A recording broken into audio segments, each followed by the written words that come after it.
section ng Quezon Avenue at Roosevelt Avenue pansamantalang isinara sa mga motorista upang magbigay daan sa konstruksyon ng Skyway Stage 3. Nakipagpulong ang ilang opisyal ng Metropolitan Manila Development Authority Office of the Civil Defense at PIVOC sa ilang religious groups.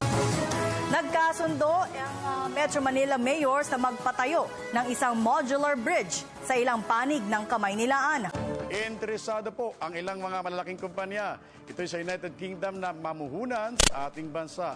Almighty God, our Father, bless this wonderful nation.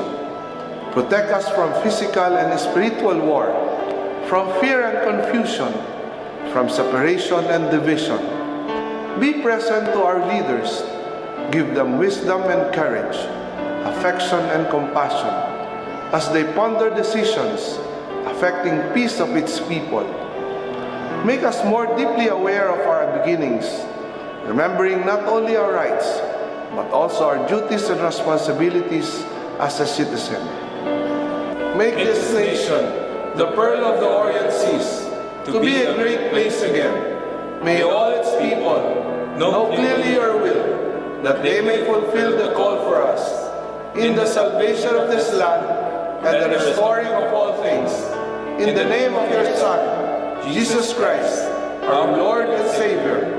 Amen. Araw-araw pong tumutok sa Balitang Hali para sa mga balitang walang kinikilingan, walang pinoprotektahan. Walang kasinungalingan, serbisyong totoo lamang mula po sa tahanan ng katotohanan. Ako po si Mark Salazar. At ako naman si Mav Gonzalez. Para sa Pilipino, kami ang inyong mga kasalo dito sa Balitang Hali Weekend.